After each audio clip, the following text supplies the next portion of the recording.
Rawr, and welcome back to the 6th Street Underground. Rawr, a Zenless Zone Zero podcast discussing all things ZZZ. Rawr. As Rawr. always, I'm your host, Mr. Eric, and I'm joined by my ever wonderful co-host, Brian. Rawr. Brian. Hey. Hey. I don't get it. You don't get it? What are you doing? All right, so there's this game called Zenless Zone Zero, and in it is boring. Yeah, I know, but there's a bear that talks, and he goes "rawr," and it's even better when someone else is the bear because they go "rawr" at the end of their lines, and it's pretty good. Happy anniversary for us, Brian! Happy anniversary! We did it. We did it. 2 years, baby. We've rambled on for 2 whole years. And some people have even listened. Yeah. If you've been with us since the beginning, why? But also, you've done it for 2 years. That's kind of exciting, Brian. Yep. Everyone feel free to give yourself 10 polychromes. Yep.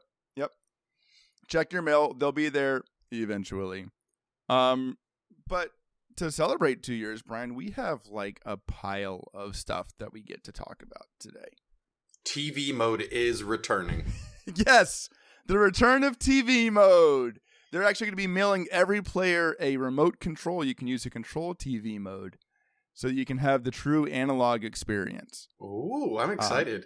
Yeah. It's not one of those new TV remotes that has like 2 rockers and 0 buttons. It's like the ones that you and I grew up with, where there are like 800 buttons on it, and half of them did nothing, and half of them, if you pushed it, your dad had to come and fix the TV because it was irreparably broken. Wait, your remotes don't have buttons on them? Not anymore, man. They've got like, this is not good for podcasting. There's like a rocker for channels, a rocker for volume, and then like a D-pad. There's no numbers on like remotes anymore. Oh, you're talking about numbers. Yeah, like number buttons, like what with the phone and whatnot. Phones don't have buttons, Eric. They just have screens. Back in my day, the internet used to come in the mail. It sent you a disc, and it yelled at you when you booted it up.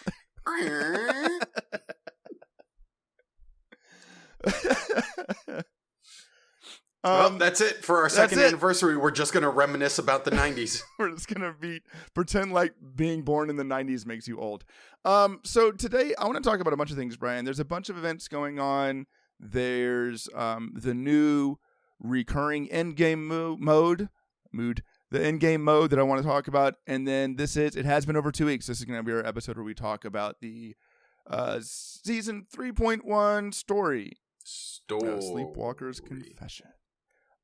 Which we're going to get to that. So first of all, if you haven't played the story yet and you don't want spoilers, pause the game or pause the podcast, go play the game, come back to the podcast.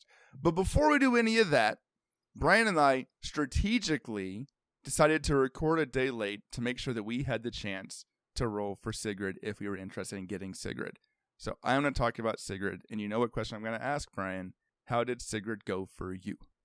Did you go?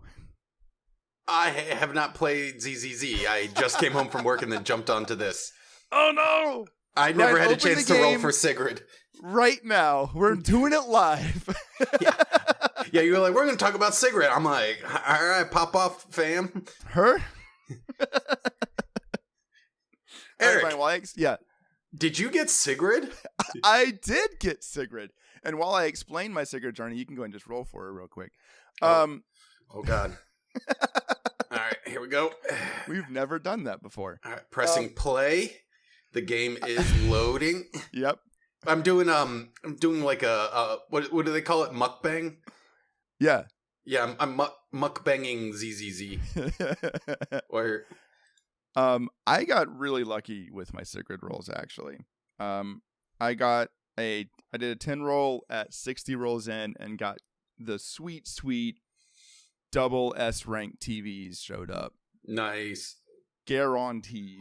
I think I got Lycone first, so I don't have a guarantee on Claret, but I got Lycone and then I got Sigrid right after, which is excellent. F4 takes me to purchase power. Should I go for Harumasa? No. Yeah, man. That's the waste of polychromes. He got distracted. Oh, yeah, there's another banner out, too, which I think you and I both have pretty much have everything on there. But if you're somebody who doesn't have, while Brian rolls, if you don't have Dailin or Yuzuha or Harumasa, that banner is sweet. And the first one you go for is a guarantee. So if you can get a guaranteed Dailin, that's a pretty good place to be. All right, that's 2 down. Is that 20 down? Yep. No, I'm going to do single roll. 180 single rolls. People are going to boot up the episode like, why is this a 3-hour long episode? It wasn't that's that number 3 busy of a story. Number 4 is gone. A lot of monotos. Who do you have on your A rank wish list? What? Since you can, how you can customize your A ranks, the A rank bias for your banners now. Yeah. Who do you have as your A ranks? Oh, I didn't even know you could affect that. I mean, we have them all. Yeah, so they're all Mindscape 6, so it doesn't matter. Yeah. I have Nicole and Lucy because I like Nicole and Lucy. All right, let's see. Number... Oh. Nope, that was... Nope. That was nothing. False alarm. Nope. I don't know if this is going to be listenable, Brian. Oh, no, this is awful. Here we go. Terrible audio. I got an S rank. Okay. I like seeing the reflection on your screen. Is it boy singer or girl singer? Boy singer. Nice.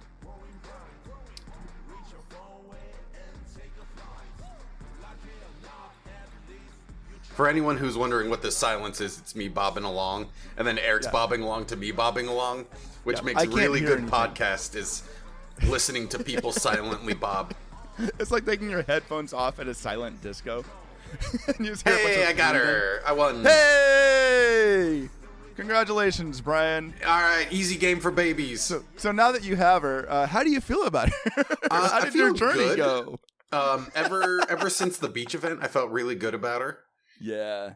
I know while I'm talking right now, you're not listening because you're buying the bathing suit skin. But when you get back from doing that... Oh, I forgot about that. She's cool, man. I haven't fully I see, built her because she's yet. ice. Yeah, because she's cool.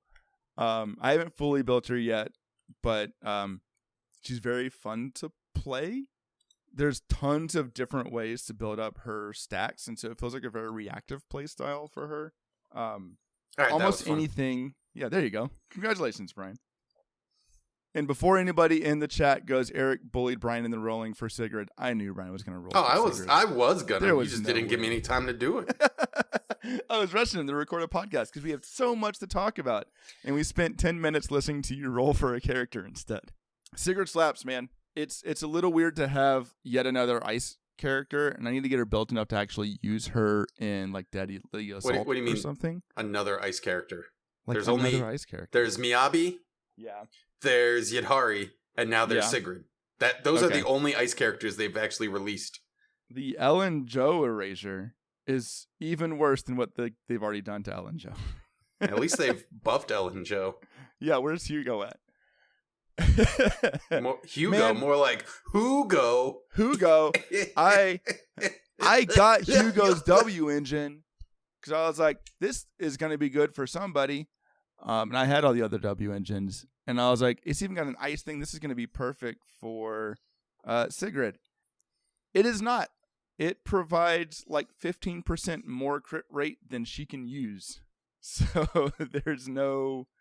Like, when she's full Mindscape, full, unlock all her skills, she has, like, a base 88% crit rate when you're in combat because of her, like, special ability. Oh, nice. So you only need, like, 6 crit rate rolls across all of your discs to max her at 100% crit rate, which is really nice for building her. You can put way more crit damage and attack percent and pin. She actually really appreciates pin percent.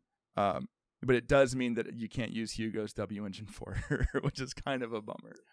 Because now it's just sitting there. Now Evelyn's holding it, I think, because I took Evelyn's weapon.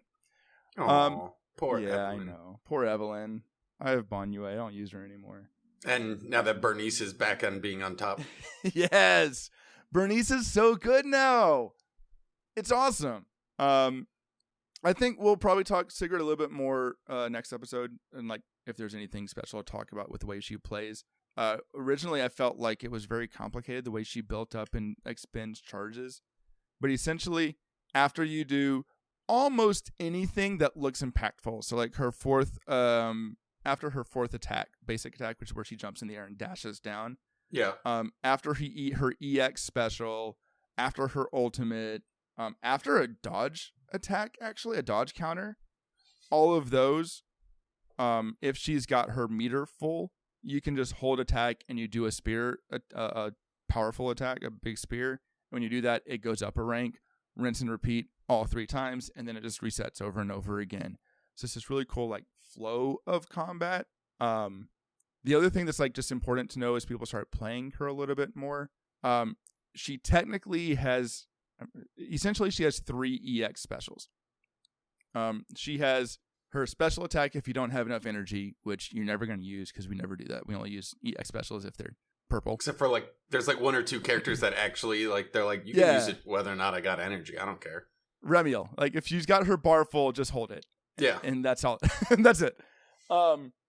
If she doesn't have a full meter, like her little glowing meter, and use her EX special, it costs 60 energy and does an okay attack. If she has enough meter that her next hold attack will be her like dash spear and move her up a level, it does a different EX special attack, which does way more damage. It's her second strongest attack in her entire kit and costs 10 energy less to use. So don't use her EX special unless her bar is full, which in a normal rotation of playing her, you're going to do anyways, because you're going to want to like do a dash and then EX special and then do a dash. But that's the only tech I have for people right now. Otherwise, enjoy your Sigrid. Yeah! There we go. Really quickly, Brian, just for everyone's reminder, the summer event will be wrapping up pretty soon. We talked about that during the last episode, so I don't think we're going to touch on it this time. Well, I think it's wrapping up in 3 weeks. It might be. Oh, so that's soon-ish. Well, I mean, it's the length of the patch. Yeah, you still have time, but you should. The event's ending at the end of the patch, like all events. The event ends when everything else ends. We're off to a roaring start, Brian. Oh, roaring start. A roaring start. Yeah, roaring. Knock it out. It won't take super long, and it is not like a hefty event in terms of like narrative focus, which is actually kind of appreciated considering everything else that's happening in 3.1. What else happened in 3.1, Eric? Picture event. All right, that one doesn't count. That one, it was a quick one too. That's a quick one. I do want to just quickly, every time it comes through, I do the same thing. I'm going to do it again this time. Huge shout out to some of the people in our Discord who, like, anytime Snap comes around is Christmas for them. Like, they are so excited and they fill the Discord with all these really dope pictures they've taken of all these cool characters, and they're trying to get these really good shots. I just want to say I appreciate you guys because it makes this event what would have to me been like a relatively like easy to forgettable event. Yeah. And it's something that I'm like, I look forward to it coming through. One, because of the free polychromes, but also to steal other people's good pictures and pretend like I used them and put them on my computer or something. Yeah, I'm good at photo. Yeah, no. I would. No, I won't. It's fun. We also got the Enigma of the Labyrinth. Operation Bagel. Bag L. Bag L sounds like a Superman villain. Bag L. It's me, Bag L. So, how are you feeling about Operation Bagel, Brian? I think we've done it a couple of weeks now. Yeah. I'm enjoying it more. I am enjoying it, but it also has firmly reminded me why I don't like extraction shooters. Yeah. Because, like, I've done 1 or 2 runs where, like, I just get to, like, the next difficulty, and then I die, and I'm like, well, that was all of my gear. I can't go back and get it because, like, there's no way to get it. And then now, and doing another run to get more gear causes my old gear to disappear. Mm-hmm. So I'm like, it's annoying. Yeah. I enjoy it, but it is definitely not, like, I'm glad that it's weekly and it's not it's not the main way to play ZZZ. Yeah, I'm gonna couch this by saying that like I thought I would enjoy this game mode more than I do, because it does have kind of like a rogue-likey element to it, and like the trying to get further element. Mm-hmm. And I think I have not finished the story yet. I have not rescued Eos from the end. I still need to raise up to rank 4, and then I can go find Eos, I guess. So I've got a little bit more to do. I've not been. I mean, clearly that might tell you something right there that I haven't done. I haven't done that yet. I've had time to play. Well, it does. Yeah. Like you and I are actually in the same spot, and like that's kind of the part where they're like, all right, you feel free to like just really grind it, but it is much more like this hits like a much more grindy part where it's not do 1 or 2 runs and then you can just advance. Yeah, they want you to be doing it because so, they're like we want seasonal stuff. They want you to be doing it for a while. They're like, if you want to blow through all of it at once, but also if you want to do 1 or 2 runs a week and then like advance from there, feel free.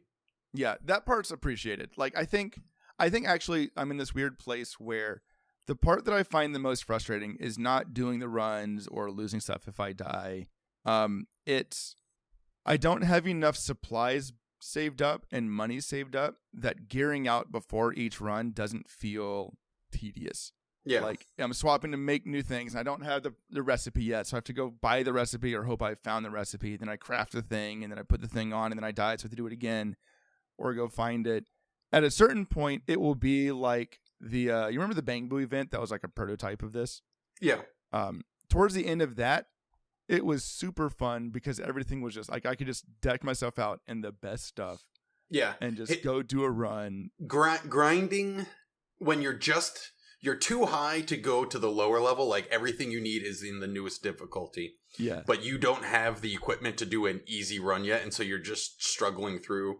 It's frustrating, but it's also what people like about this style of game. There's parts of it that I really enjoy. I don't feel bad that I'm going to keep going through it, but it doesn't tickle my brain the same way some other things have where I'm like, I'm going to mainline this until there's nothing left, I am actually really curious to see how they revise it because if they want this to be the new in-game mode, they'll play with it, I think. I am enjoying that all of like the areas are like actual like zones that you walk through, the non-combat zones, and so like you get to revisit and like walk through all these cool areas that you don't really walk through anymore. It's cool, and like they've expanded some of them, like the VHS store on 6th Street. There's more in it, like they've clearly put a lot of love into making these maps feel both familiar and also alien. I know it's controversial, but I really appreciate that the maps don't change each run. Because I am getting to the point now, especially for like the second of the 2 stages, I know where some of the good chests are. Yeah. So if I'm like, I know one of my goals is to get $1 million before I get out. I know the places I can go look that there will be a big nasty boss, and then I'll fight the boss, and I'll be able to loot 1, maybe 2 chests. That feels good, and I'm sure the more I do it, the like more efficient that'll be, and like I'll do spending less time like trying to figure out where am I supposed to go next. I like it. It's fun. They've done a good job of making it so you can pretty much knock out all of your weekly tasks in a single run if it's a successful run. Yeah.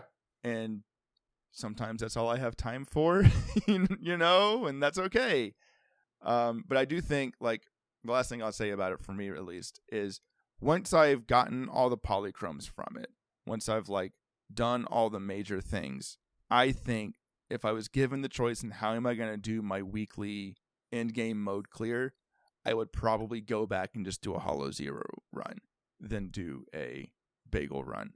That's how I feel right now. I don't know if that's going to change or if it's because I think there's like things I could still like unlock from Hollow Zero that I haven't done yet. It could also like once we get towards like the full end game and we have the best gear, that thing it'll stop feeling so, because I think we're also firmly like in the middle where it feels the most difficult. In the doldrums, because you have to grind and get the gear, and because it is very heavily gear dependent, so it's like it doesn't matter how well you built your character. I mean, I know they say like it matters a little bit, but like it's really whether or not you have the gear.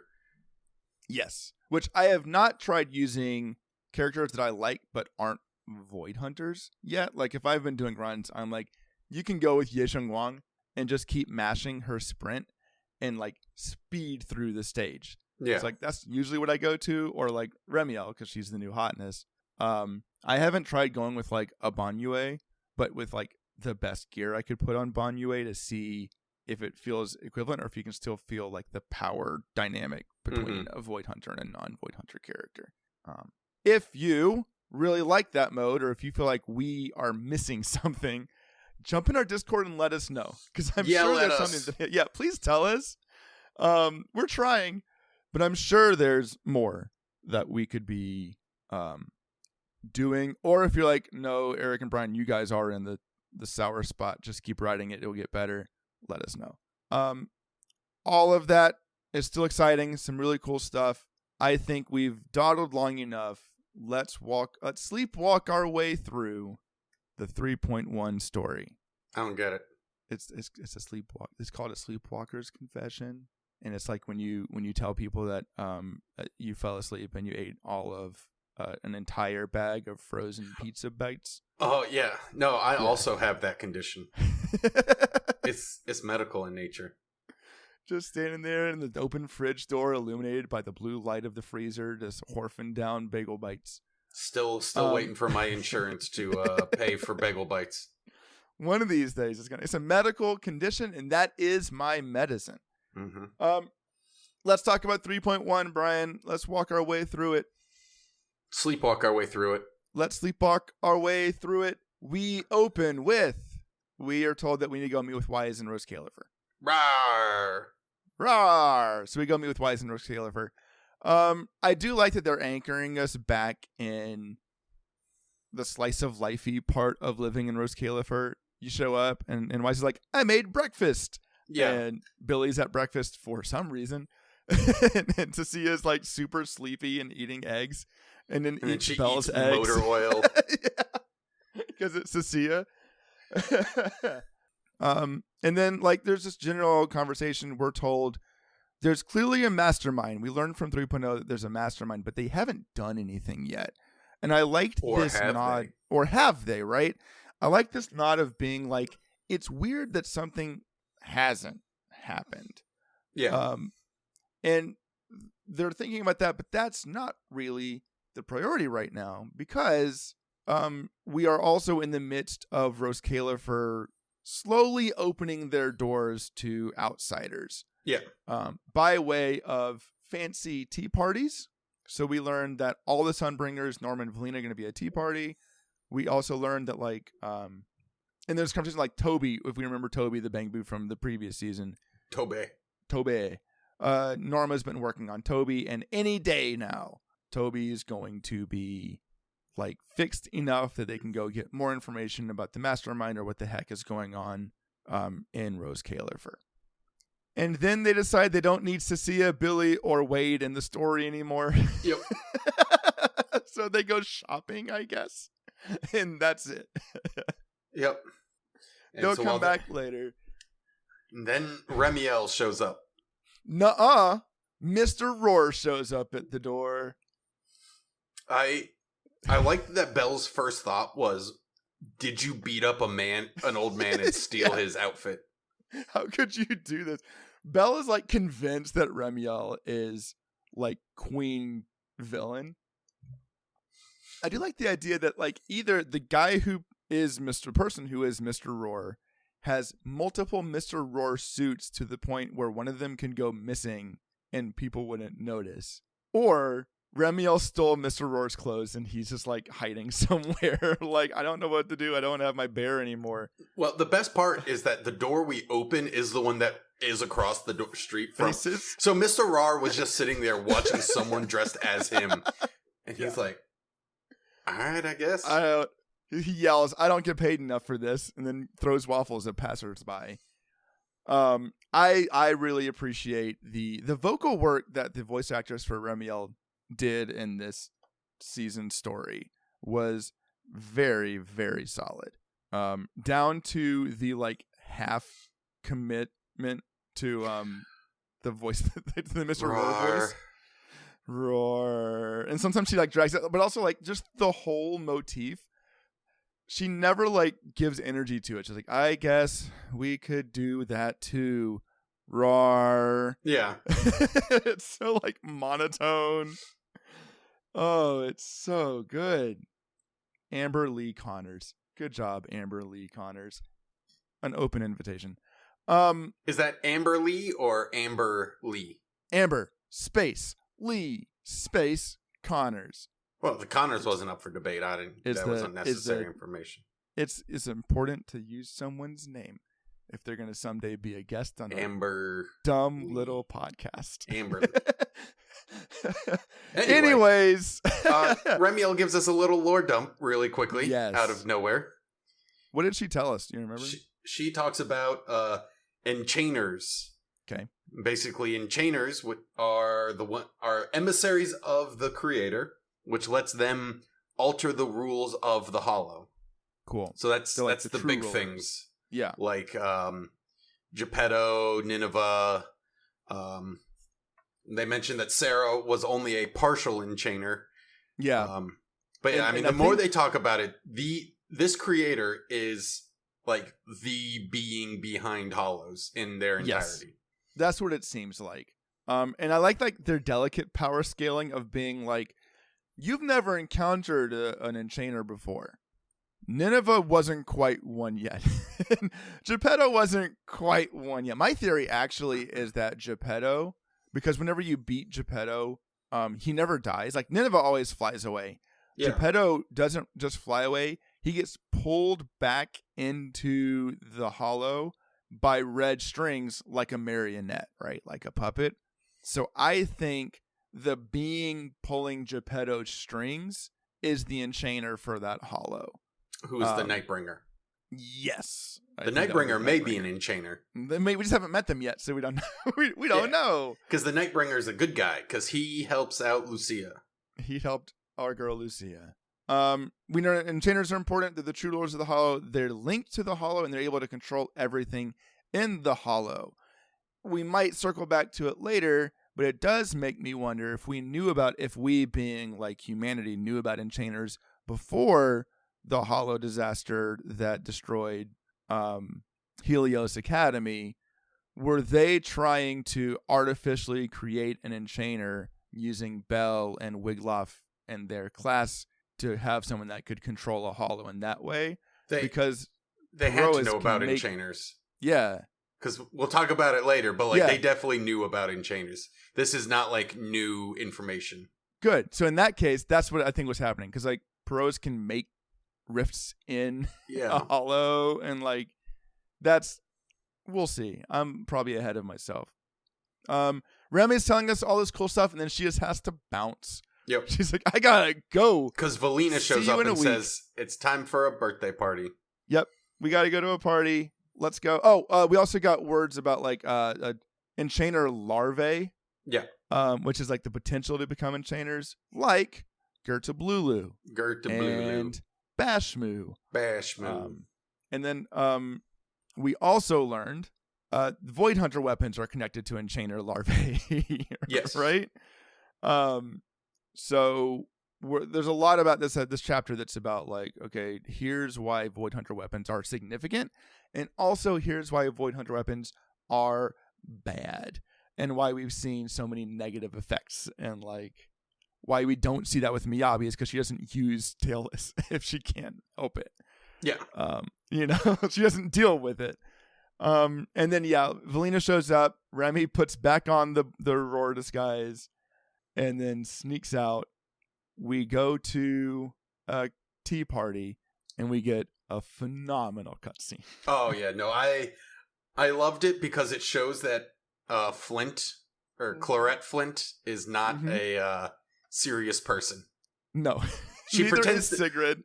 Sigrid Sigrid is very much like another Caesar. Yes. Of like, she's very competent, but also very like spacey. And so like she's competent in her own ways, and then in other ways she's just so out there and like oblivious to things. Clarette is trying to be cool and can't. She immediately breaks down under any sort of scrutiny. Hey, Brian, this cutscene continued to solidify something that I feel deep in my soul. I like Clarette. Oh. I like Clarette a lot. I didn't have any doubt about it. Oh, I like her a whole bunch. I really like Sigrid realizing there's something, like she is always, like, her intuition is solid. She can tell when something's up. She can tell when she should trust people. Her rationale is usually unhinged. Yeah. And, like, it works for her despite herself, which is a kind of recurring theme for this. She realizes there's a bomb in the cakes. And so she does a beautiful collection of signs to Clarette. And then we have this, like, cartoon of them, like, running around cutting other people's cakes. And then there's the one moment where the guy's about to cut into his own cake. And, like, Sigrid has put a cake on her spinning shield and is cutting it. Yeah. And is, like, keeps cutting it because she's focused on something else. And then a cake explodes. But not really. Yeah. It's just the Enna gang. The Enna gang is fascinating, too, because they definitely feel like Team Rocket, where they're the bad guys, but not really. They're not really the bad guys. They're not really the bad guys.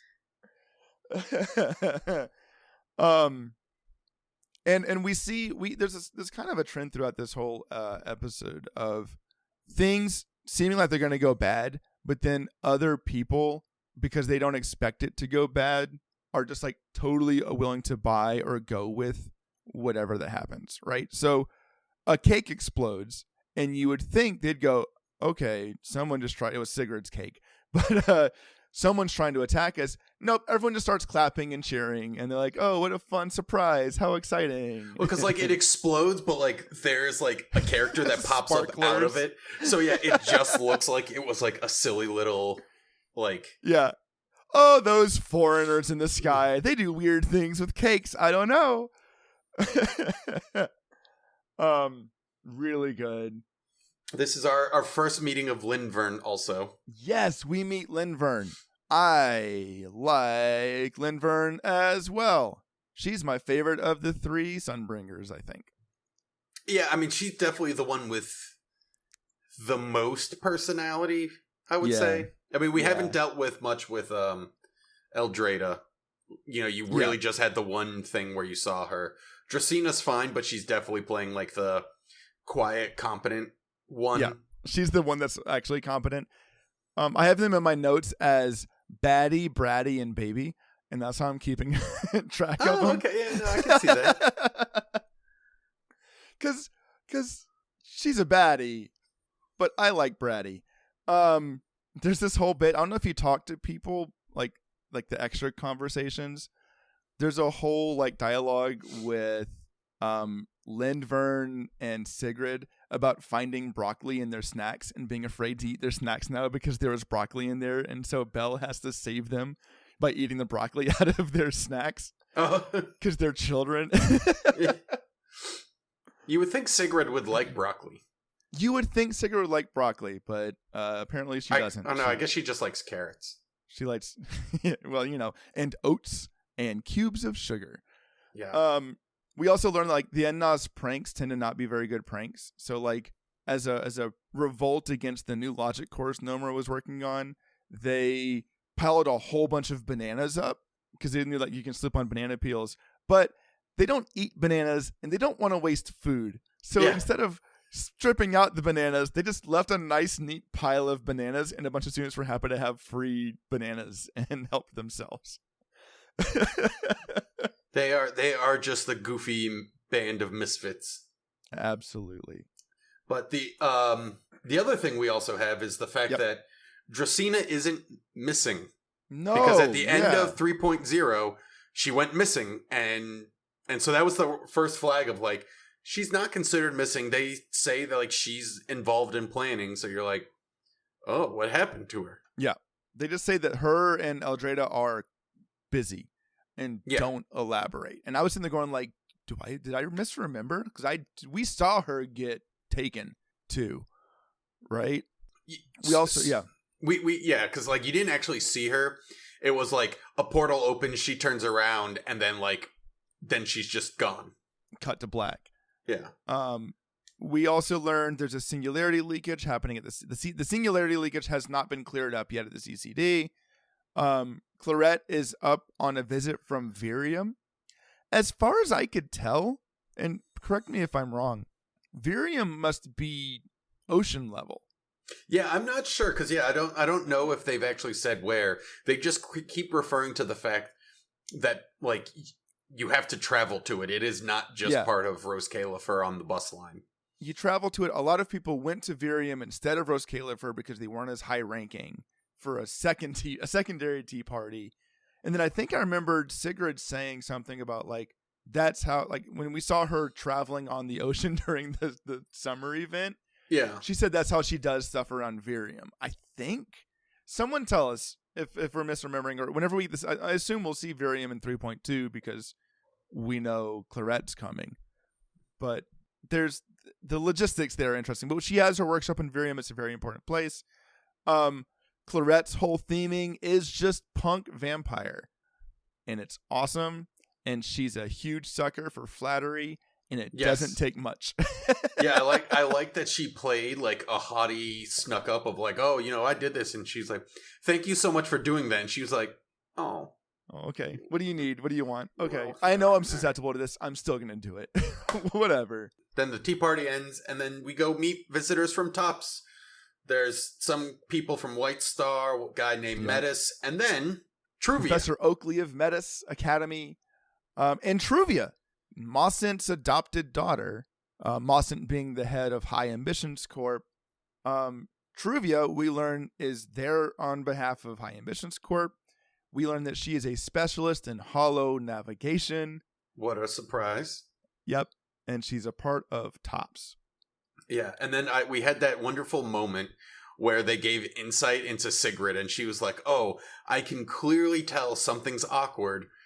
They just want to be alone together. I'll give them the perfect excuse to be alone with each other. And Sigrid's like, don't thank me. I'm here to help. But that whole thing was... they also had that scene.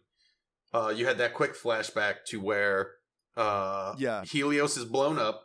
Truvia is there talking... no, this was before. This is the before scene where it was Truvia and Serpico were Icarus. And then Belle and Wimbo was Phaethon. Yes. So they named both their teams after famously failed people. Yeah, famously sun-susceptible mythological figures, Icarus and Phaethon. We did get that scene where they have this falling out outside the ruined wreckage of Helios, and Belle's like, I never want to see her again. I did also write in my notes that they fixed dynamic voice line pacing.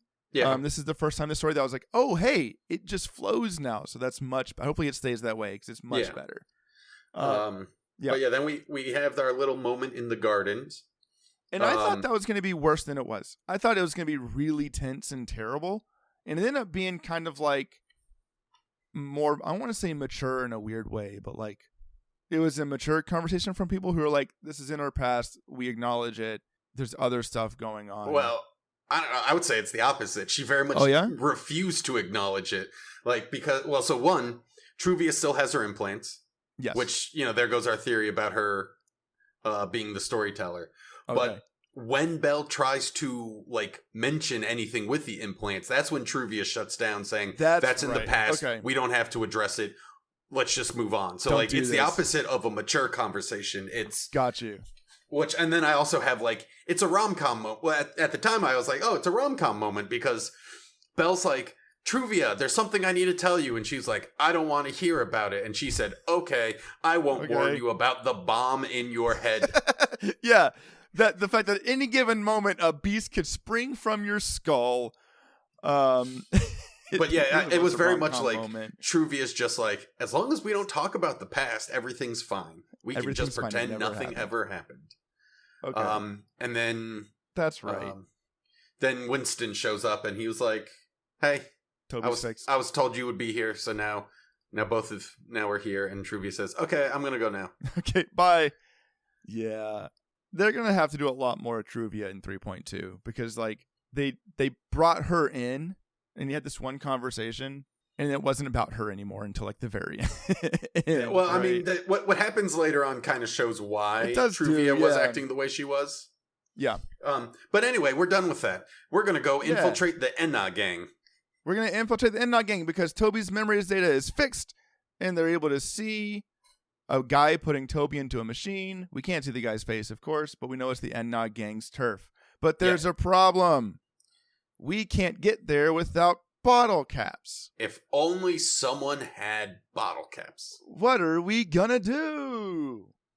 Yeah, I love the fact that Cecilia's like, oh, I've got a bunch of bottle caps. They're like, why? And she said, well, I brought all my snacks, and then I didn't know whether or not we would need to hold on to our garbage, so I just held on to it all. She just has a garbage room. She's got like college sophomore nerd gamer room full of empty bottles and tons of soda caps. And it turns out they're not just like bottle caps. They're super rare, precious, like cream of the crop bottle caps to the Bang Boo of Rose Califer. Yeah, because they're new all Eridu sodas. Yeah, they're all Eridu sodas, which so they're like, oh, like you can't get these because they're from a distant land that we can't go to, and so they're super, super, and so yeah, that was a good bit. We head off to Gear Street to buy our way in. Did you notice? Cool. Yeah, Gear Street's cool. Yeah, I like that they, added a small little extra area. Not a ton more, but like they're building onto Rose Califer. Yeah, it's expanding. I like that there's like a Bang Boo laundromat that you can hack to make them spin really fast. And also if you hack the Ferris wheel to make it go fast. Yes. Too. There's an achievement, I think, for doing either both of those or at least one of those. Both of them. Okay. And then I don't know if you've been talking to the man in the tube. Yes. Yeah, I have. Is there an achievement for doing that? Not that I found so far. Okay, I thought there would be. Now, but maybe there will be eventually. Somewhere on Gear Street is a yard with a soccer goal in it and a soccer ball in the yard that does have physics. If you kick that ball into the goal, you get an achievement in 5 polychromes. Nice.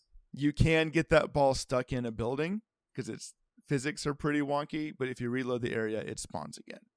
So everybody knows, go get your free 5.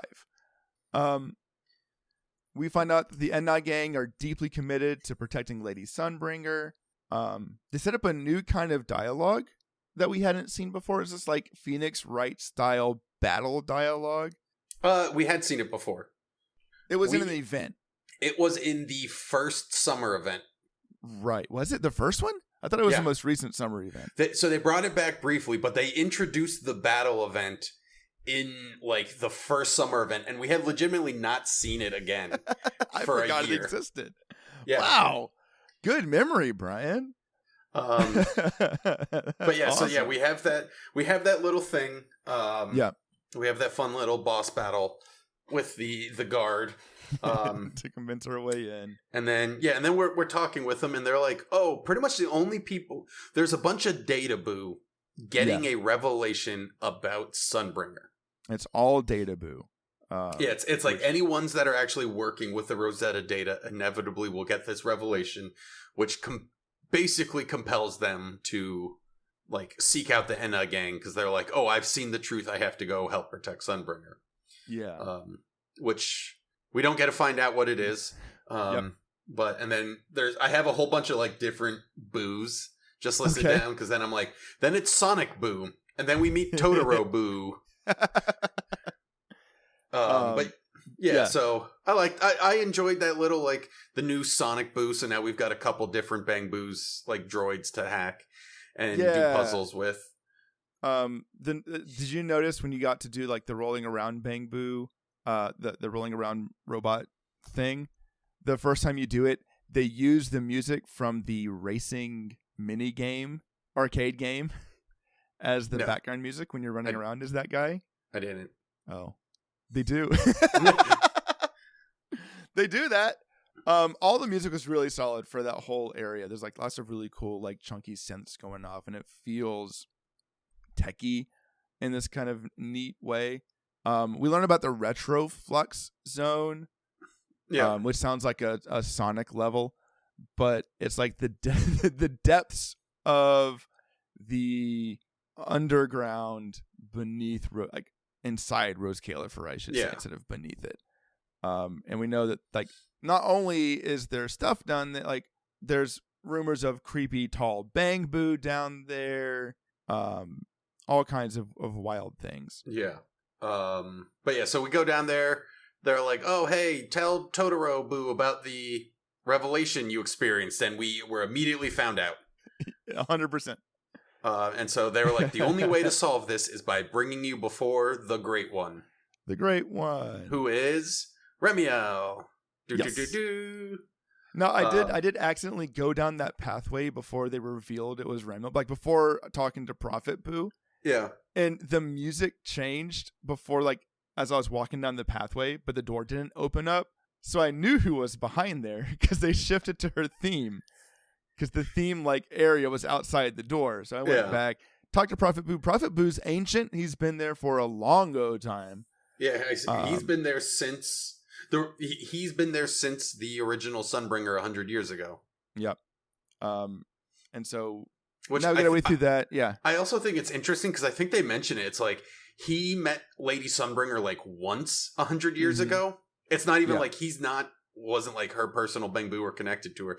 He just actually met her, and so that makes him the most senior and important person.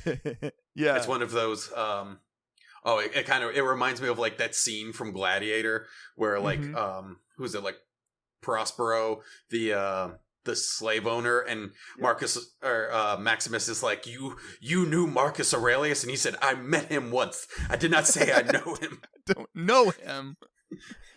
But that's all it takes, you know? Okay. Yeah. We also find out that like Griff Ashton is the boss of the Enna gang. Yep. Which you kind of already knew if you read your like talking points from 3.0, because when you find him in the street, like they mentioned, he is the leader of the. Also, Remielle calls us cute, so yeah, I'm okay with that. In your face, yeah, in your face, everyone. Eat it, everybody else. But yeah, so then they're like, oh, the Sunbringers are fake. Yep. Or at least the Sunbringers are imposters. That is what the Enna gang believe, is that the current Sunbringers are all fakes. And we find out a little bit that the revelation is connected to Rosetta data. So like working on the Rosetta data is what will trigger the revelation. Yep. And it implies that Lady Sunbringer is imprisoned. The true Lady Sunbringer. Yes. Imprisoned in endless darkness. Yep. You know. Like a hollow. Or like a book. She's trapped in a picture book. Her head is stuck in a box. Yeah. Remielle is going to help us. And in exchange, we're going to help her investigate Bratty. She's like really involved in figuring out what's going on with Bratty. Yeah. We get this really cool line where she says that a riddle is what truth looks like when the people involved don't all have the same information. And that feels like it's going to be important as we move forwards, is this idea of like who has what information. And I liked that line. Also, she has arcade cabinets in her room. Yeah. For a game that looks like a food-based fighting game. And I would like for them to add that to the arcade. I was like, I thought it would be a cool little touch if you could at least play like the arcade games from her house, but you can't. Nope. I mean, you get to have a sequence where you see Belle playing arcade games with Remielle, but you don't get to do the playing of the game. Yeah. Unfortunately. We learned that the graffiti we've been looking for from that picture is in the bottom of the Retroflux zone. So guess what? We're going to go to the Retroflux zone. But also, in case you wanted to take a break, they unlocked a Spybox elevator. Yes, they did. Which I enjoyed. Were you also annoyed by the fact that you could see, in that area, you could see a place that you could take over a robot, but there were boxes in the way, so you couldn't take over the robot and go get the treasure chest you knew was over there? Yeah. Yeah. That was annoying. Did it also take you way longer than it should have to know you could just hit the box It took me a while before I came back again. I was like, oh, I could just hit it. Okay. Yeah, cool. I was like, because I like jumped in and I was like, I had to walk around the corner to actually hack into the robot. And I'm like, I can't get in. And then like later, when you actually can come back as like a character, you can just come back and whack it. You're like, oh, well, that's not much of a puzzle at all. Yeah, I wish I'd known. I wish I'd figured that out. Sometimes you're thinking too hard. But yes. So before we go down to the Retroflux, we have to go back. Yep. We had a waiting for Gaboo moment. Yeah. Mr. Gaboo. When we go back up the elevator, Sigrid is like right there. Yep. And I like the story of like if you talk to all the Bangboo, how Sigrid got there is she was investigating the box because she saw lots of people going into it and wanted to make sure things were okay. She was in there, completely misses the very, very obvious secret switch to open up the secret passageway, but trips on her way out. And in doing so, triggers the door and falls down into the Retroflux zone. Yeah. So again, intuition paid off. But not the way you would think it was. Yeah, I think this is where I wrote down that Sigrid is another Caesar of like very competent, but also very silly, but not in like an intentional way. Yes, very, very good to get Sigrid involved. But yes, her presence throughout here is really interesting because like it's simultaneously just as like combative as you'd think it would be, and way less combative than you would think it'd be, considering she's like face to face with a S-rank #1 criminal, superpowered Remielle. Well, and I think this is the moment where, like, literally Remielle and Sigrid have a private conversation. We don't know what was said. Yeah. Which we kind of find out at the end, but... Yeah, but Sigrid is just like, all right, I'll come with you. I'll do it. It's cool. It continues to be like, her gut is usually right. And so if her gut says, don't just take her in immediately, she's gonna follow it. Belle does not feel good. What? Remielle, yep, that's the next thing that's happening. Belle's like, she feels weak. And then Remielle walks into a leakage on accident. Oh, yeah. Remielle spends a lot of time trying to sacrifice herself in this chapter. And everyone's just like, no. She definitely feels guilt over something. Yes. We get some joyous fun facts pretty soon here, too, which was interesting. Which is that he would just wander into just walk in. That's why he got so good at it, because he would just end up in them. And we find out later he would. Yeah, sorry. Well, I'm going to jump ahead because we find out later that the reason he would just wander into them is because he was wasted. Yeah, like he liked to get very drunk and then meander through hollows, and that's how he can navigate any hollow. No problem. No problem. There's a fight though with a weird mech that implanted ether into Bangboo. Yeah. So we find a robot, we beat it up, and we find a video, and the person who was implanting the ether was Serpico. Whoa! We're like, but he's supposed to be dead. But Serpico dead though. And they were like, well, the footage isn't quite good enough, and so while Belle is desperately like trying to get the data, Remielle's like, you have to get away from there. That thing's going to explode. And Belle is like, no, I'm not giving up. And then we have a moment where Remielle yells at Belle for putting her own life in danger, which is very ironic considering how much Remielle is constantly sacrificing herself. Because Remielle's only job, as far as I can tell, is trying to get herself killed doing things to help other people. But she's just too strong to actually die. Right. And then because Belle's got magic eyes, her real eyes realize real lies, and she's able to experience Remy's visions. Yes. And we get to see, I love this way of like showing us the OG Void Hunters, right? We see Beliora Vike, we see Professor Arche is there too. We learn about the Karma Core is sealed inside of a Vault Hunter weapon. I like every time they go back to the Void Hunters, the original Void Hunters, it feels a little bit like watching Frieren, in that like all the people who they meet in Frieren are like they were the great heroes and did all these amazing things, and they were the perfect like models of what a true hero should be. And then you're getting the actual view from Frieren where it's like, no, he was a dingleberry. The other guy was drunk all the time. Like they were people. They were real people. They were just doing an important they had their faults and their weaknesses, but that never makes it into the record book. I think because they even have a line later is they're like the real them never makes it into the records, only their accomplishments. And so they get painted as larger than life. And then, but so this is where they start dropping some big lore, like big ones. Karma cores are the same thing that make enchainers are in Void Hunter weapons, and that's what makes them so powerful and scary. And then during this vision is where Remielle says that she's killed Belliora and doesn't really elaborate, because we'll find that out in like a second round of visions. Yeah.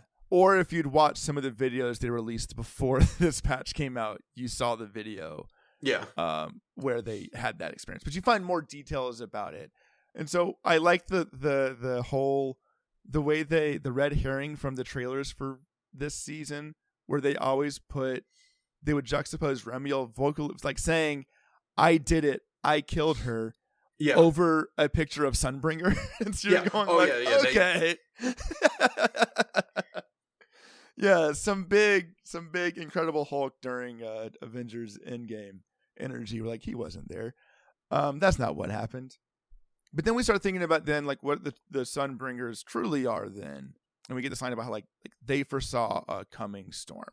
So Remielle's still talking to whoever this Chess Covenant people are. We still don't know anything about them. Nothing. Remielle has fused with her Karma Core, or at least partially, which is what we then find out that, we find out later, but like that is kind of the whole experiment they were doing, was trying to figure out how to control the Karma Cores. Because basically if you just keep using your Void Hunter weapon, eventually it will consume you and either turn you into an enchainer or you'll just die. Yes, or they'll have to kill you before you become an enchainer. Yeah, they were like, maybe if we like confuse them with their Karma Cores and have them overcome them. It's very much like Diablo 1 logic of like, hey, how do you handle this really dangerous thing? They're like, what if you just jam it into you and hope that you can fight off the evil? And you're like, no, we'll see. Yeah, okay, it'll be fine. Is it Chainsaw Man? You're partnering with the demons to fight demons, like that kind of thing. It does tell us like why Remielle would vanish for a week at a time and just not be around. Yeah, and it's because if she uses her Karma Core, she gets blemishes. And she doesn't want to be seen being less than perfectly pretty. Yeah, I loved it because she was like, I start my transformation and I look horrible. And then we see her later and I'm like, you just look super cool. Yeah, you look awesome, actually. You get super cool glowing tattoos. That's the opposite of Hold on a minute. You look like a siren from... You got it. It's right there. It's right there. Borderlands. You look like a siren from Borderlands. Yeah, like, but I get it. It's fine. That explains like the way they're. It's also one of those of you're like, oh. Also, I don't want people to see me because one, you have to explain the fact that you're partially. You could at any point turn into a horrible monster, and two, you're worried that you'll turn into a horrible monster and kill someone. So yes, it's she does like I'm going to make a reference to another game. If anybody out there plays Nikke, there's a lot of parallels between like how Remielle wants the public to see her as like a hero and how Dorothy wants the public to see her as a hero. And both are, Dorothy's arguably one of the best written characters in that game. Anyways, it is cool to see that being played with some more. It also like, I feel like this revelation about the nature of Void Hunter weapons retroactively makes all of the stuff we did with Yesheng Wang make a little bit more sense and be a little bit more like heavy. But they had to have done it in this sequence, because if they told us all that ahead of time, it would have undermined like how Belle was experiencing or like supporting Yesheng Wang with her memory issues. So it is cool to kind of see them using this element of the Karma Core having these adverse effects, and it's different each time. Because like we know with Miyabi, Tailless is like, I want to kill everybody. Yeah, hers is like I just want to kill. Like, and Miyabi's like, I don't want to do that, so I'm not going to use you. Yeah. Okay. Yeah, Miyabi's is bloodlust. Remielle's trapped her in time. Yep. And assuming the Qingming sword is an actual OG Karma Core weapon, then hers just steals her memory. Which it seems to be. Like, it is a Void Hunter weapon. It creates a lot of space for them to do very cool Void Hunter weapons in the future. Cursed weapons are always cool. So cool, man. It's always cool awesome. To just slap a curse on that bad boy. You got a stew, baby. Okay, so we know that Belly became an enchainer. We also, at the same time, Remielle is experiencing some of Belle and Wimpo's story. We know that Truvia and Serpico were both adopted by Mawsent. I forgot who told them this, but like there's this whole thing about like conquer all 6 hollows and seize the sun called Helios, and Helios is in quotes, which is going to be important at some point. We know all 4 of them had ocular implants, and we know that the split that we saw earlier between Truvia and Belle was Belle wanting to go back into Helios Academy and save more people. Yeah. And Truvia being like, I don't want to do that. We're not doing that. Because this is where we go back and we start doing some research as to like what's going on with all of this. Yeah. And then this is the moment where Belle falls asleep. Oh, I totally skipped some stuff. Yeah. And Walrus, under the direction of the Supreme Assistant, start piecing out that basically all of these singularity events form a line of someone creating a path from Scamo Hollow all the way up to Buastrum. Yes, Buastrum, and specifically Dracina's. Well, we don't know where. We don't know because we jump in. We're like, oh, someone's trying to drop Gerda-Blulu into Rose Califer. So we start at the bottom, we jump in, and we're immediately shunted into Dracina's office. Yes.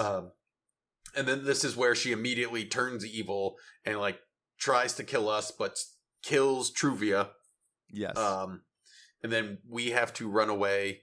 Pyroas, once again, for someone who really hates working with us, really likes making sure that we don't die. He is the hero. Yeah. And so we jump out, but we are framed. We're the ones who killed Truvia. So we've been framed, so we should probably go hide out. Where are we going to go hide out? The same place any person with half a brain hides out. The Enna Gang's hideout. Before we do that, I wrote down Wet Remielle is a work of art. Because that picture that they had of her comforting us was it's a good one. They're selling it on me. But yeah, so this is where Remielle does more of the lore dump. Sorry, these were all the things I said earlier. My bad. Yeah, but the RK, Professor RK, and then there's kind of a little like, did RK know?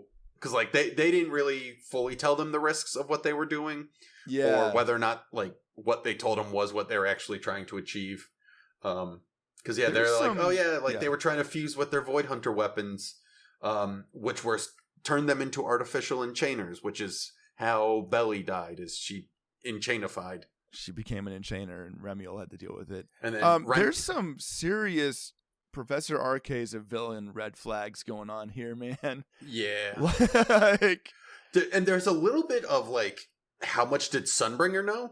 Because the way they framed it was like Sunbringer was in on the experiments and like was facilitating them. So that's going to be a question for later. And maybe that's part of why Remielle, the first thing she was doing was coming to confront Sunbringers. Like, did you know about what was going to happen? Yeah. Because what happened is Remielle's power froze her in time for 100 years. She gets stuck for 100 years. That's why she was able to live for 100 years with no signs of degradation, is because she didn't. Her weapon, Encinomander. And I now think she's in the future. She kind of mentions it's like what we did in the All White Hollow the first time, like a year and a half ago, was what woke her up. It's That's interesting. Because she was like, because I can't remember exactly how she worded it, but she was like, something happened a year ago, and like she woke up in that hollow, because that's the same hollow where Thaumiel was. So yeah, like, so we woke up Thaumiel, yeah. Was the fact that Taylor's there, so another karma core getting near it enough to reactivate it. Oh, that would do it. Yeah, I mean, they definitely acknowledge that like RK and Sunbringer collaborated to make the first weapons. Yeah. So my theory is that they were both, I mean, all of them were operating under this mindset of like sacrifice for the greater good. We're going to say, you don't save humanity without breaking a couple of eggs. And sometimes the eggs are Void Hunter weapons or Enchainer cores. My guess Karmic cores. is if they're going to go, the most likely route is that Sunbringer and RK worked on turning the karma cores into weapons because you use the fire to fight fire. They may or may not have known how dangerous it was, and so they came up with this experiment to try to mitigate the risks. And only either RK knew about what would actually happen, or she sabotaged the experiment in some way. I think that's what it was. Like Sunbringer did not know until it was too late that RK either was operating a riddle. RK was operating off of information that other people didn't have. Yeah. And so Sunbringer definitely blames herself for some of that as well. There's a lot of guilt being passed around. But it does also set up for why Sunbringer might decide to do what she did, that we find out later. And this is where we get to the part where like Belly's death, and then we get the line about conquer all 6 hollows and seize a sun called Helios, and all the stuff that I said earlier because I skipped ahead in my notes. Yeah. And that's when we find out that like, okay, Sneakyblullu was the Dracaena that we saw earlier. Sneakyblullu, as I called him. Sneakyblullu. Sneakyblullu be doing stuff. He be scheming. So we're like, oh no, Dracaena is fused with a larva. That's bad. That's not good. And this is around when we learned that Sunbringer divided her karma core into 3 parts somehow and entrusted them to the 3 Sunbringers. And that's the way she's mitigating whatever the negative effect of her karma core would be, is that she's managed to split it up. Well, actually, this isn't where we find it. Kind of. I thought it was. It's not till like the very end of the chapter that they actually mentioned that. I deduced then, because there's no way I went up in my notes. Yeah. But yeah, so we can talk about it now. Okay. I mean, sorry. No, it's fine. You said that, and I'm like, no, like it's down here in my notes where like they actually say explicitly say it. But yeah, it does set up. Then there's a third larva probably, because I feel like Sneakyblullu is attached to Dracaena, clearly. Bashmu's attached to one of them. I feel like there's going to be a third larva that shows up, unless there already is one and I'm forgetting. I think the third is the one who's actually pulling the strings, because this is stuff that they talk about at the very end. Yeah. But they're like, Bashmu is smarter than Sneakyblullu, but it still seems like someone led both of them to Rose Califer.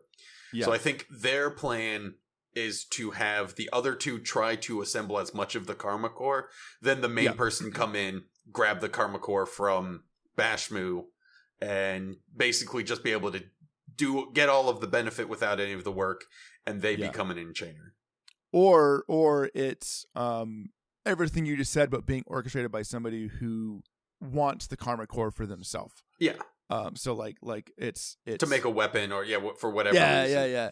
Sir Pico is making a weapon, and he's doing that by luring these different larvae. Yeah. So all this time they're like, oh, you're a wanted person now. And because Dracena's in charge, she has access to all electronic communications.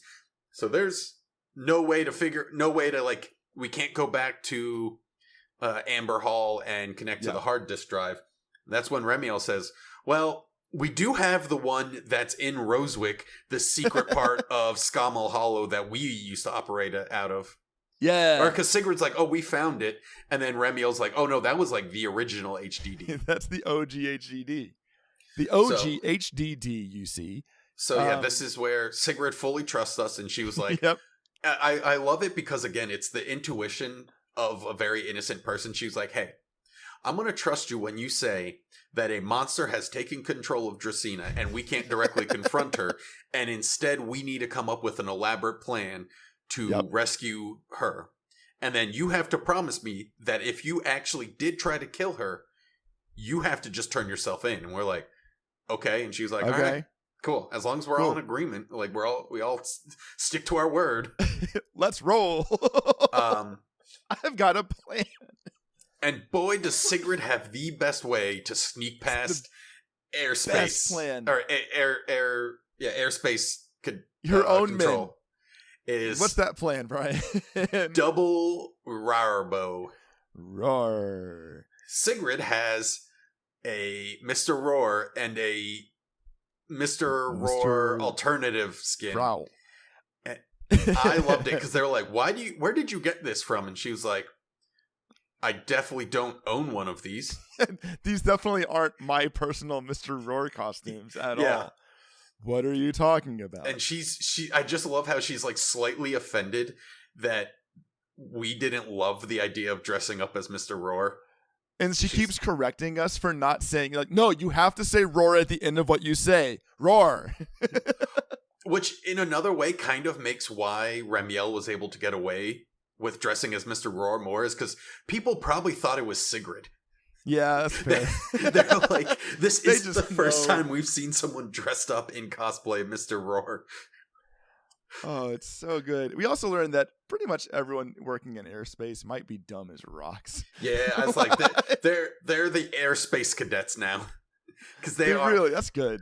I just love it because he was like, why are there two Mr. Roars going into a dangerous area? And they're like, pancakes? And he said, obviously. Yeah. Duh. I'm sorry I even asked. Starts putting forward a more complex solution. That's got to be what it is. And then walks away. Yeah. Like the whole time, Belle's like, there's no way this works. There's no way this is going to work. Yeah, man. So, yeah, we go into Rosewick, which is, again, I think a couple people have talked about in the Discord. These are, like, the coolest parts. Seeing the actual, like, change in geometry and, like actually, it makes it actually feel like a weird and easily lost area where, like, the laws of physics don't exist and everything. And then there's a line that they say that made me laugh. Yeah. Where they talk about how we have to find the keys so we can go in Sunbringer's back door. Brian. Brian. And then I also enjoyed it because she was like, oh yeah, like Sunbringer gave all of us these keys and had them in two parts so that way, you know, we could always get access to it. And they're like, well, why is it still in Rosewick? And she was like, well, I hid them. And then they're like, did you just literally toss them as soon as you got them? And she said, maybe.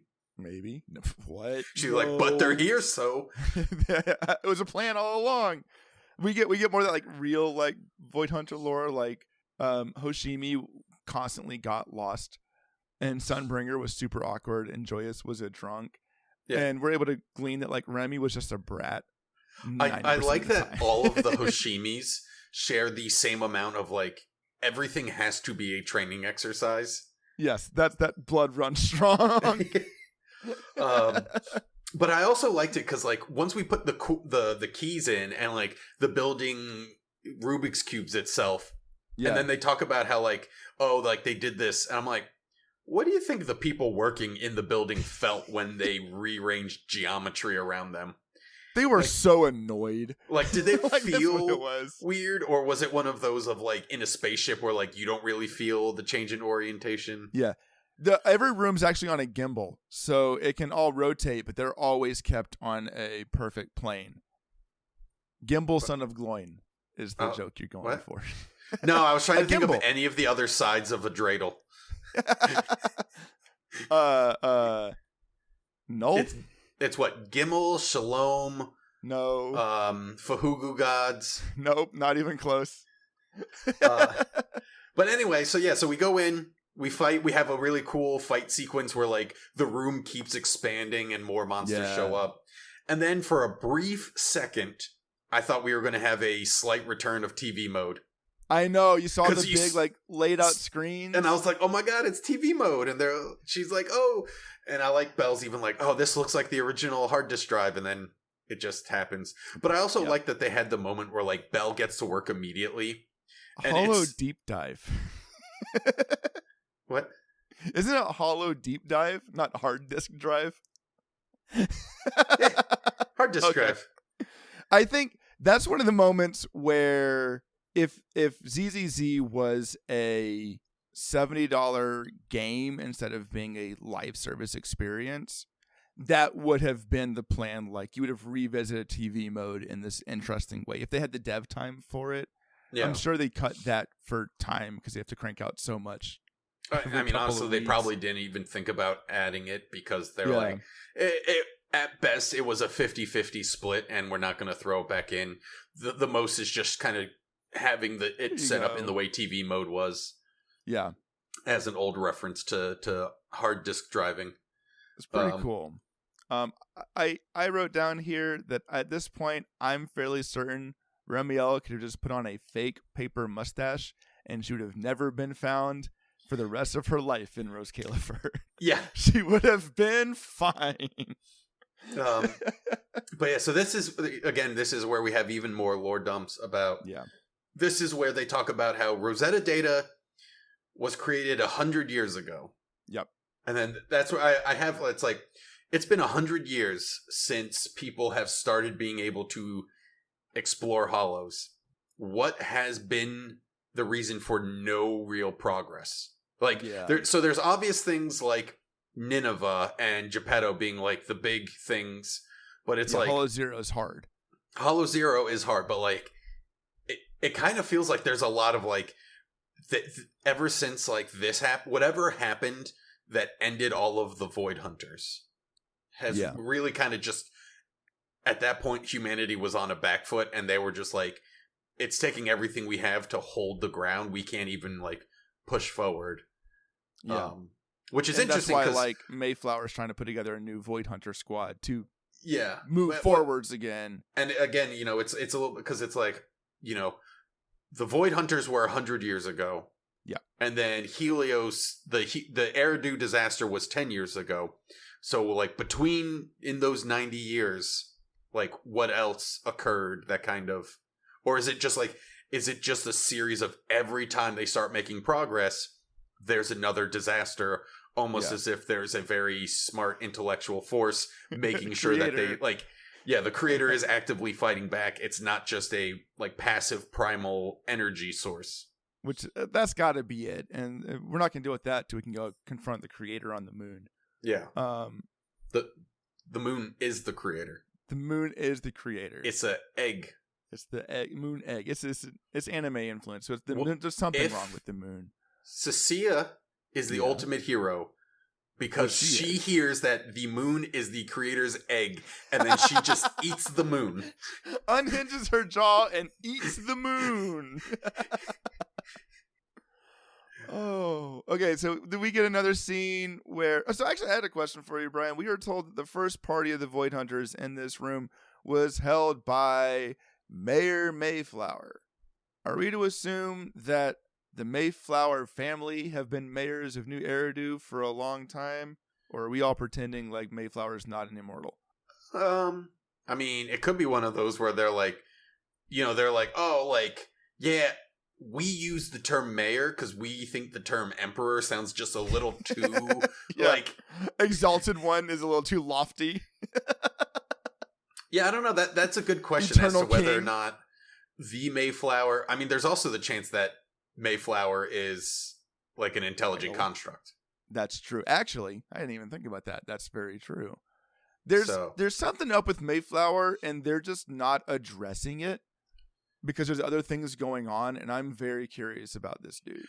He definitely feels like, and I always wonder, because like sometimes it just comes down to voice acting. Yeah. Like, is he a good guy? Is he kind of like a Merlin character of like, he is a good guy acting on humanity's behalf, but he's remains aloof, doesn't want to bring people in because he knows the more people he brings in, the more chance of people being able to interrupt his plans.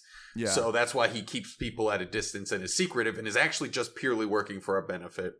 And like the actual Merlin has to wear long sleeve because his entire body is covered in hair because he's part demon. Yeah, I mean, sure. But, or is it he's like a third path of like, he's fighting against the creator's forces. Yeah. But not for the benefit of humanity, but for his own benefit. But knows that he's also got to fight Tops and everything. So he's like, the best way to get what I want is by using the heroes, because everyone knows the heroes are destined to win.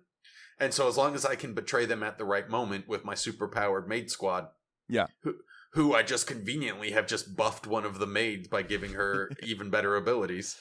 Enjoy. But yeah, I don't know.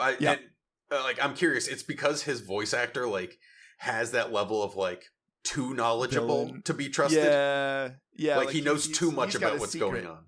Which I think we've talked about since the beginning when he was like, I just so happen to know how to fix your eyeballs so that way. Yeah. And you're like, what? And he's like, it's just a patch I can apply. And you're like, how long have you known about the fact that my eyeballs could explode? And you were just like, wait. Yeah, why do you know this at all? Which would also, but if his family's been, if he's been there since the beginning, or his family is, that would also explain why he had that knowledge, because he's like, I was directly involved in Helios Academy. Like, yeah, of course I know what's going on. Like Mayflower, my mother was the one who developed your eye sockets. It's got to be it. We'll find. I'm sure they'll save it. They'll tell us soon. But Dracena arrives and Remielle freezes everybody, including Belle. You skipped the whole dance. Something? Oh yeah, there's a dance. I wrote no notes about the dance. I was like, we crash a ball. Again. Oh yeah, we didn't talk about the plan. The plan being to get Dracena to show up and then open up a rift and throw her inside. Yeah, that's perfect. The plan. It's what could go wrong? Well, it works in theory when you're like, if we freeze time, it's easy.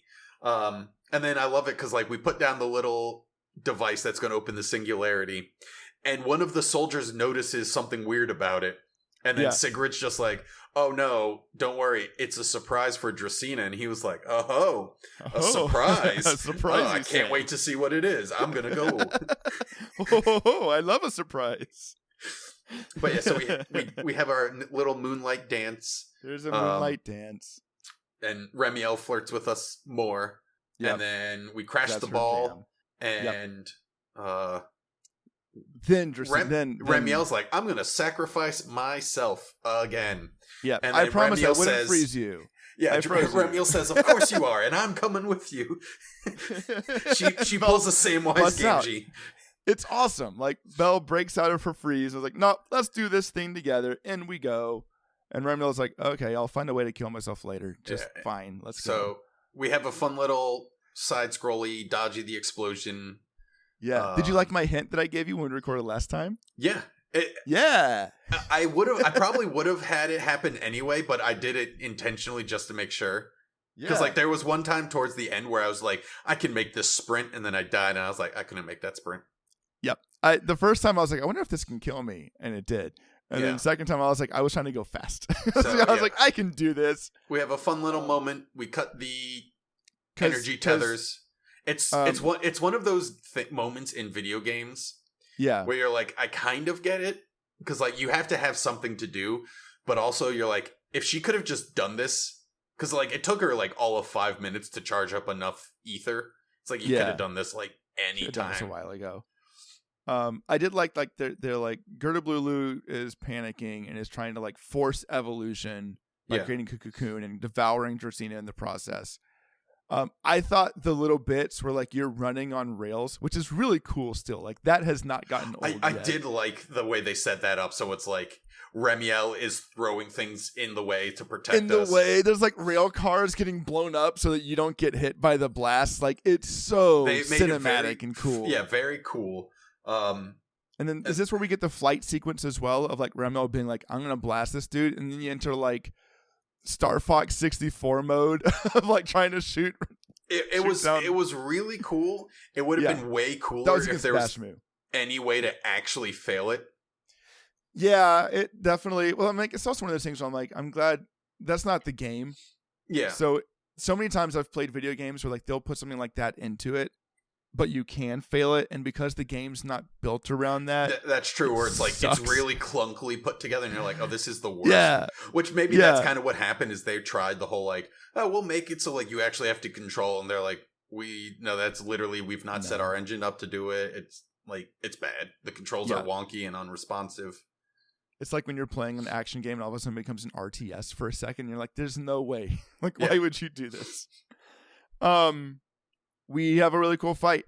We beat him up, and then Sneakyblullu gets Bashmood. Yep. And Bashmood just horfs him down and bounces. Yeah, I like that moment where they're like, "Oh my God, Bashmood's gonna attack us," and Bashmood's like, "I ain't care about y'all." Bashmood's here collecting fragments of a karma core is what Bashmood's doing. Because this is actually like when Remielle figures out like what's actually going on. She's like, "Oh yeah," or no, because she already knew that they had the karma core in her.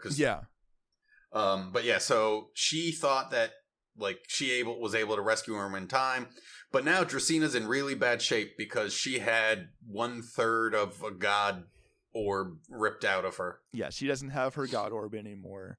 Gorb, as we're calling it. And so they're trying to heal her. They're trying to keep her okay. And that's when Lindvern and her crew roll in. Yes. And Remy's like, I did it. It was me. You got me. Yeah, I really enjoyed this one because Sigrid has her very awkward. She's like, "You, mystery person, I don't know who you are. As long as you don't interfere, nothing's going to happen." She's like one step away from winking the whole time. And I love it because like, I got you. Lindvern like side eyes her and she was like, You're overacting. Like, it's just be cool. And then Belle's like, no. We gotta go. I loved it because we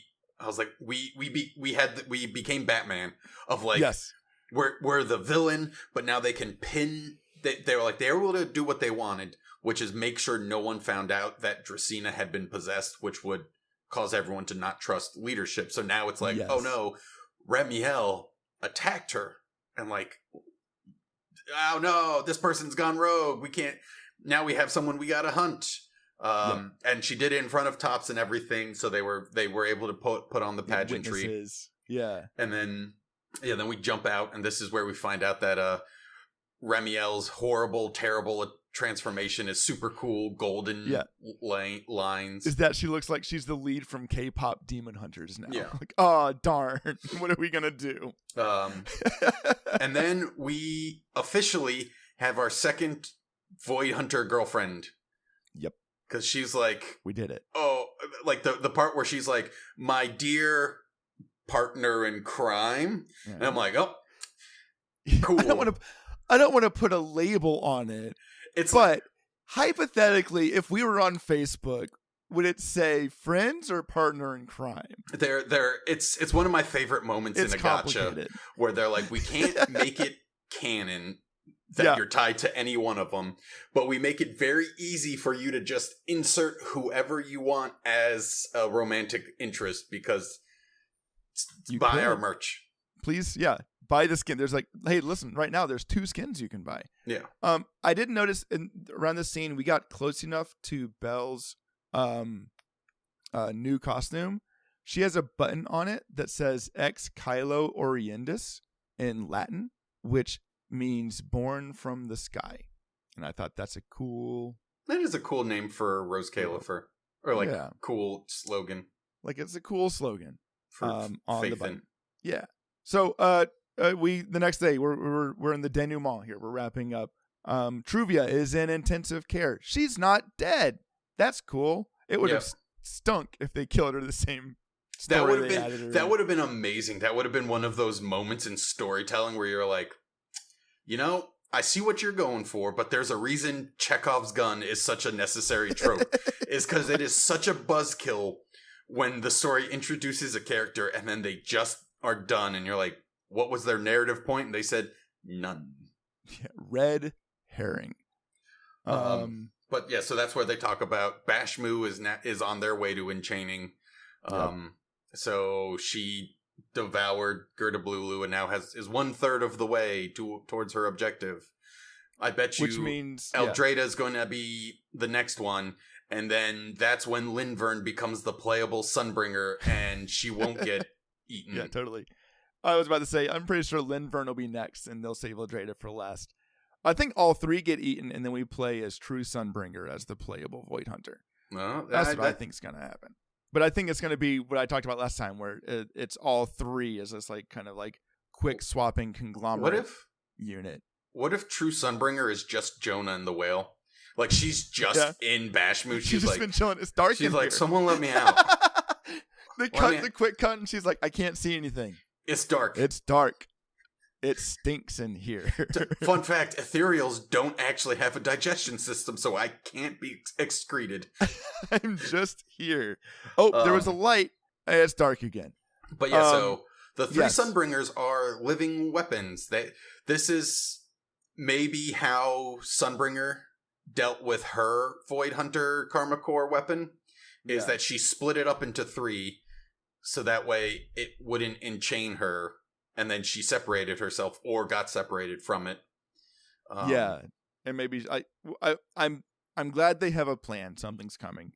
But Remielle is going to be taken to Virium for further treatment, mm-hmm. Along with Dracena to help her recover. Which notably, it'll be very convenient that we will travel with her.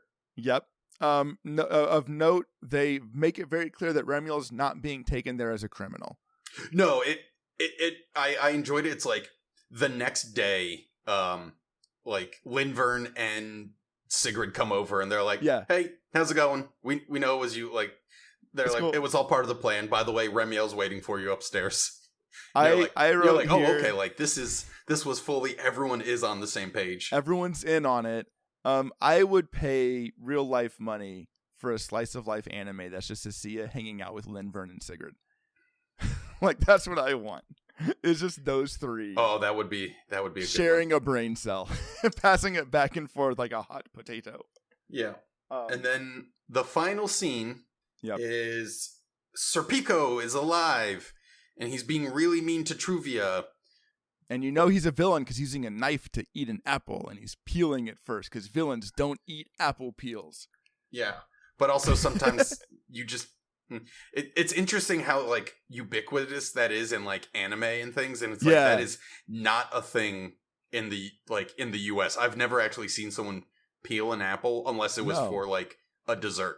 Yeah, or if they were role playing as a villain on a stage play, and then they absolutely will use a paring knife to cut an apple skin off. I guess. But then, so Serpico mentions that Truvia has been working against us. Yep. And so we're like, interesting. What if her implants are removable? Or even better is if she actually just puts the bandana on and it's like, she can just see. She's like, yeah, but you aura farm more when you're fake blind. Well, this is it. As for me to navigate the hollows, I have to remove my sight so I can use a second sight to see the hollow instead. Yeah. So I put this on. Also, Serpico's got a cute little half jacket that I really liked. But yeah, so I am curious to know, like, was Truvia working, like, is Truvia the one who lured Gerda-Blulu and Bashmu? And this was just one of those things where, like, because of, like, she was like, I couldn't exert pressure over Gerda-Blulu while Belle was there because that would have ended things. So I just had to trust that I wasn't going to die from being impaled. I have no idea. The classic thing where you're like, the spine is, like, in the torso. So if you just impale someone, like, you're gonna... it's fine. No. It's anime. It's cool. Or Serpico is the real villain and he's manipulating Truvia and making Truvia work for him so that they can end up redeeming her in some way. Or killing her off in the next patch instead of this patch. Or she's storyteller. The gold member of the Tops Triumvirate High Ambitions. Is that their dad? Because I don't know if they... I think so. I don't remember if they actually said which companies they were with. I have to go and watch that again. So we know Serpico is scheming, and we know we're going to Virium next. I mean, we say this for every story, so it's not a big reveal. Really liked it. I thought this one was paced really well. They let a lot get set up in 3.0. So they could really run a much tighter story in 3.1. Yeah, and so far, I mean, granted, we've only had 2, but so far it feels more cohesive than what season 1 or season 2. Because season 2 especially, we kind of talked about how it's like every other episode was about the main story, and then like everything else was side stories. Yeah. And so far, this has been like progressing just one main story. So I'll be interested to see if they keep that up throughout 3.0, kind of now that they've really like had time to develop the game and like develop the story and go forward. Yeah. Like they're getting a more solid foot on the, foot underneath themselves. Foothold. Yeah. I bet they kind of ride this like very intentional train through like 3.5 and then let all the chapters of the acts after 3.5 do those side stories and introduce other characters and do what they did in season 2, but at the end instead of interspersed between other things. Unless like all of the characters are actually just directly tied to the main story. That would be interesting. Because, I mean, that was kind of the whole driving force was they had characters like Yidhari and Lucia who just were not actually tied to the main story much. Like, I think what they were trying to do was kind of show, like, the different people that were affected by Sarah's plots. Yeah. But it did kind of leave, like, a sort of disjointed story. And this one, they're like, we're going to go to a more traditional linear story of, like, everyone is actually involved and is going through it together. Everyone in Roscalifer is involved because Roscalifer is involved. Something is going to happen. Really enjoyed it, man. Thank you. Yeah. Thank you for having me. Wrap up? Yeah, of course. It's been great to have you on the show, Brian. Have me back anytime. Maybe. What do you think? 2 weeks from now? Yeah. You know what? I think we could do it. Okay, what if we do it 13 days from now? So that way. Oh yeah. Yeah. That makes more sense. So if you like what we do, like, comment, subscribe, follow, tell your friends. If you tell people about our podcast and they give it a shot, let us know. We'll give you a shout out. Or if they hate it, let us know. Don't tell me that. I don't want to know. Well, I don't know. Remember the beginning when you still wanted feedback? Oh yeah. It's gone to his head. Now he just wants praise. Actually, it's the opposite. The other thing I wanted to say real quick before we wrap up. What is it, Eric? Do you have a surprise for us? I have a surprise for us, which is that Brian and I, if you look in the show notes below, there's a link to a Patreon for the 6th Street Underground podcast. We had people requesting like a way to support the podcast, and we've been really mulling it over for a while because we wanted to make it feel worthwhile. So in addition to being a chance to kind of just help with overhead for hosting episodes and equipment and all of that, we have a special bonus podcast feed that is only on the Patreon for Patreon subscribers. We're calling it the 6th Street Underground Culture Club. And where we talk about literally, it's our way of talking about not ZZZ. Not ZZZ. For a little while, but those will come out probably at the same rate that episodes of the podcast you're listening to comes out. 30 minutes, just a chance to kind of talk about other books, video games, movies, TV shows, whatever that Brian and I have been interested in. We are thinking of some other things we can also do to make that a more like rewarding experience. But there it is. Yeah, and feel free, for especially those in a Discord. If you're not in the Discord, you can join our Discord. Join the Discord at 6thstreetunderground.com/discord.gg. Not even close. Not even close.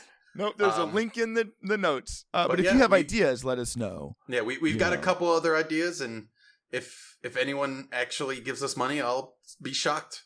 Yeah, we're also working on merch as well. So if you don't want to subscribe monthly or anything, because I think we said we couldn't figure out a way to do like a one-time thing.